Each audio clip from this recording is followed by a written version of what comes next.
Having pets is great, but it's also a lot of work. Learning how to feed, train, and manage an animal can be quite tough at first, but in the end, it's pretty worth it. I've made many mistakes trying to raise my pets, but there was one that I could have easily avoided if I just did a little research. So, I have a cat. If you saw my cat's video, you know that her name is Snake. She's a Maine Coon, and she makes sounds like... But there was a time where she almost died because I made a very stupid mistake. This incident happened around April. My friend lived with me at the time, and someone had gifted her some fresh flowers. Upon receiving the gift, my friend decided to place them on a table we don't use very much. They actually brightened up the space, to be honest, so it was pretty nice. I'm the type of person to not get near anything that doesn't belong to me, so I never really got that good of a look at them. I just went on as if they weren't there. Now, keep in mind that we never used this table, so there was never any reason for me to go look at them in the first place. They were some orange-looking things. I don't know. I don't know anything about flowers. A few days passed by, and I kept thinking about maybe looking up if they were toxic to cats. I've heard poinsettias are toxic to them before, so I couldn't get the thought out of my head, but I kept putting it off until one night I saw Snake literally chomping on a flower. She literally crunched it like a Dorito. I searched the flower up and yep, it was toxic. Snake was gobbling down an orange lily. If a cat ingests the stem, leaf, petal, or pollen of the orange daylily, side effects will develop within minutes after ingestion. And as the toxin is absorbed into the bloodstream, it settles in the kidneys, damaging the kidneys and gradually progressing to kidney failure within 36 to 72 hours, resulting in death of the cat. I was freaking out. Just look at her. She had a lot of pollen on her face and paws, so I did my best to wipe them off so she wouldn't keep ingesting the pollen. And of course, she ate the flower right as my local vet clinic was closed. Luckily, I found another one that was really far away. I explained on the phone that she had eaten the flower and all they said was, "Okay, we can treat her, but you need to call this number to confirm what flower she ate." But I have it on my dashboard. I already know what flower it is. No.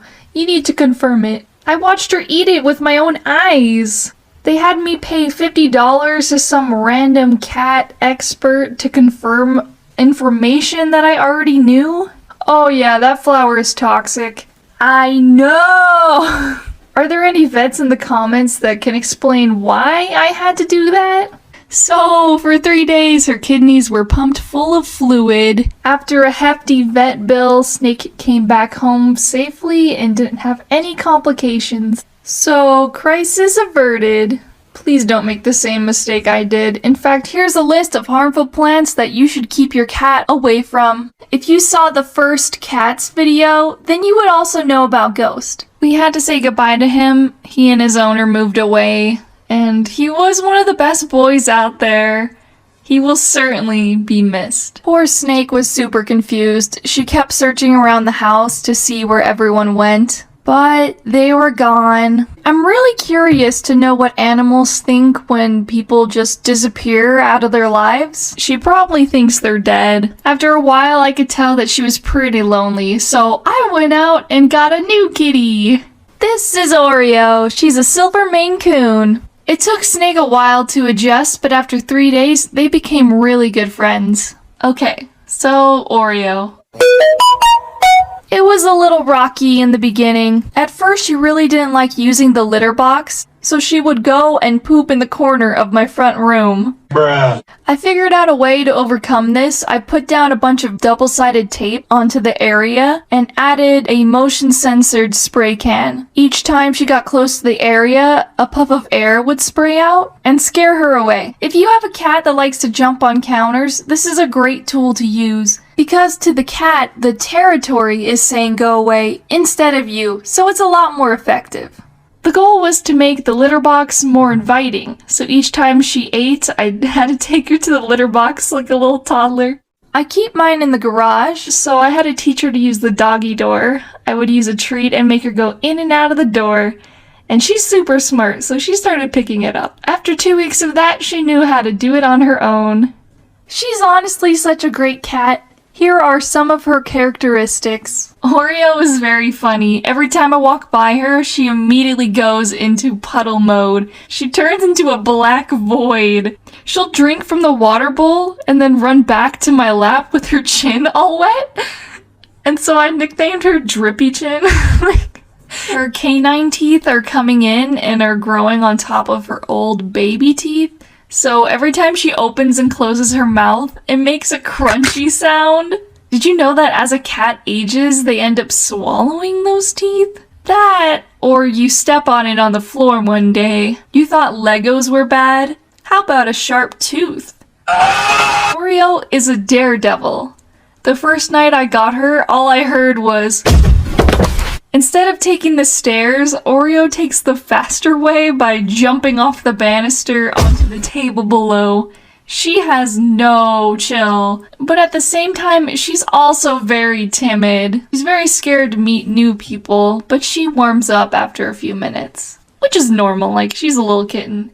Oreo is obsessed with tails. Snake's tail, her own, toys that look like tails. She's so cute and adorable. It's just so funny watching her like chase her own tail. I thought only dogs did that, but I guess not. I've been proven wrong. And just look out how floofy her tail is. Little swiffer duster tail she got going on. She really didn't know how to play with toys. She would grab onto them for dear life and then take them away. But then she quickly realized that toys aren't fun unless they actually move.